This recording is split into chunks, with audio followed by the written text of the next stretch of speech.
This is a guest essay by Dina Buchholz, a writer and the New York Times bestselling author of the unofficial Harry Potter cookbook.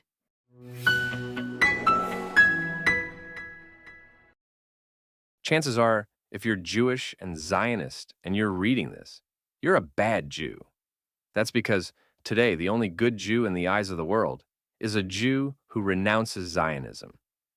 Despite that, most Jews support the Jewish state.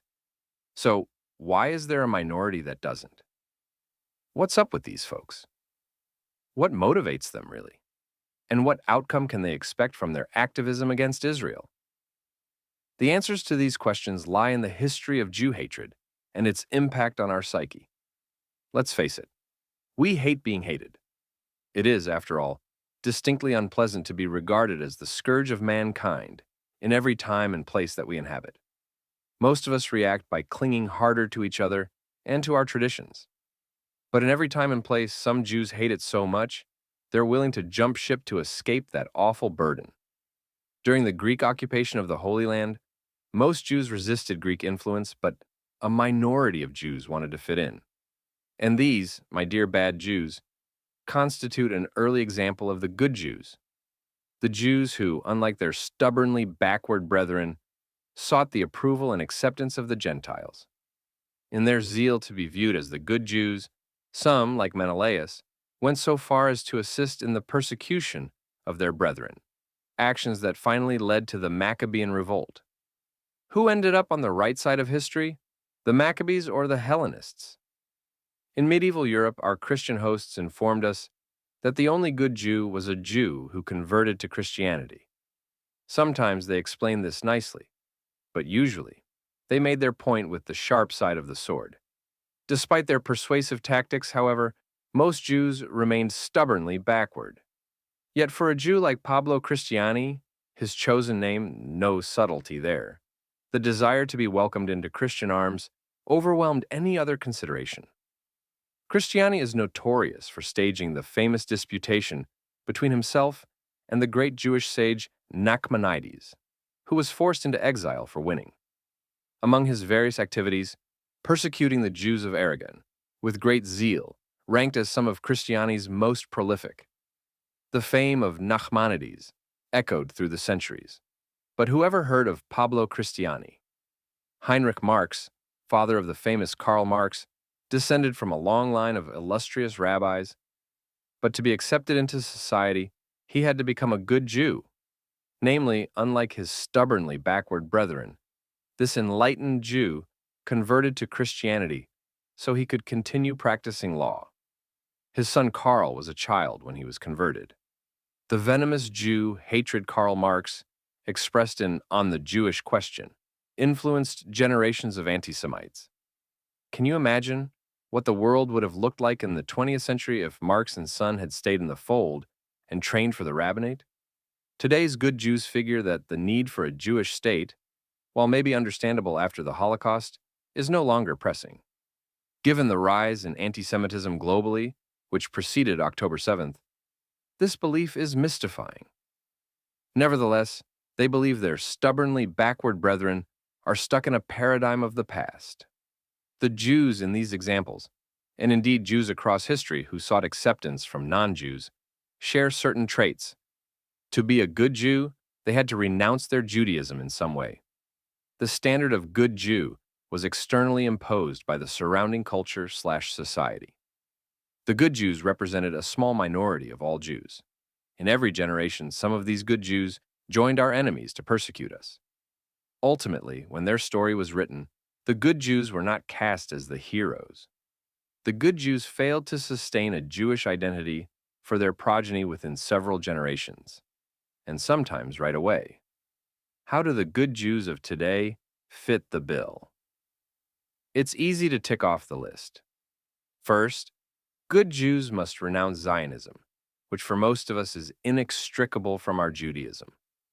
Second, this standard of renouncing Zionism is externally imposed by the non-Jews among whom we live. Third, these Jews represent a small minority of all Jews. Fourth, the good Jews of our day actively harm Israel and Jews worldwide by legitimizing the frenzy of Israel hatred that has gripped the world. After all, if Jews say it, how can it be anti-Semitic? It remains to be seen whether today's good Jews will wind up on the right or wrong side of history and succeed or fail in leaving behind descendants with a recognizable Jewish identity. But when the record so far of good Jews throughout history has tracked this way 100% of the time, then why should this time be different? Also, when in Jewish history has world opinion turned against the people of Israel and turned out to be right? I have a message for the good Jews of our time. If you cast your lot with the people of Israel, you will never, ever go wrong. But the opposite is also true.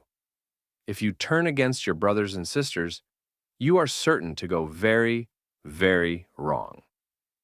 When I was a kid attending a private Jewish school, I learned that the worst punishment mentioned in the Torah is the sentence of karet, that soul shall be cut off from the midst of its people. One of the traditional definitions of karet is ending your Jewish line, which effectively cuts off your connection to the people of Israel. As I grew older, I realized that karet isn't a divinely applied punishment. It's something you do to yourself. If you cease to keep the observances that differentiate you from the Gentiles, eventually your descendants will assimilate into the surrounding society and lose their Jewish identity. Your connection to the Jewish people will thus be cut off. Where are these good Jews standing? They who do not represent us. They are not standing with us. They are standing outside of the Jewish community. They have already cut themselves off, albeit unwittingly, and with the best of intentions, which makes it all the more heartbreaking. As they demonize the one and only Jewish state, using the tired old words of vilification, like racism, settler colonialism, genocide, apartheid, open-air prison, ethnic cleansing, ethnostate, and mass starvation. It's horrifying to see what they are doing. They are meting out karet to themselves. These good Jews, they hear the opprobrium of the whole world, and it seems obvious to them that the whole world can't be wrong. Israel must be immoral. They want to be on the moral side. And during a time when people can sneeringly call you Zionist, the way they once called you Jew, identifying as Zionist makes the good Jews cringe, while the resounding approval that greets them when they castigate Israel makes them feel morally superior. An episode of Uncensored by Piers Morgan perfectly captures this idea. This episode ranged 3 anti-Israel participants against 1 Zionist: Ana Kasparian, a member of the Young Turks; Gideon Levy, a Haaretz journalist and good Jew; and Piers Morgan, the host, versus Shabbos Kestenbaum, a recent Harvard graduate, advocate for Zionism, and bad Jew. During this episode, Kasparian screams insults at Kestenbaum and doesn't let him speak, then screams at him for filibustering. At the end, she addresses Levy and literally thanks him for being a good Jew. You can clearly see this good Jew, bad Jew dichotomy playing out on the screen in cartoonish starkness. The media has shaped the narrative of the Israel-Hamas war to cast Israel as the evil villain conducting a genocide against the Palestinians and deliberately starving them, when nothing could be further from the truth. These libels have turned the whole world against Israel, and the good Jews have given them the proof that they can't possibly be anti-Semites because they can hold up these good Jews as the evidence. Will we ever be vindicated? In Isaiah 52:53, the prophet says that one day the kings and nations will say, "Oh my goodness, those Jews were right all along, and we were wrong." How can that be? They'll say, "The ones we hated, who we thought were so ugly, hook-nosed anyone? Whom we persecuted?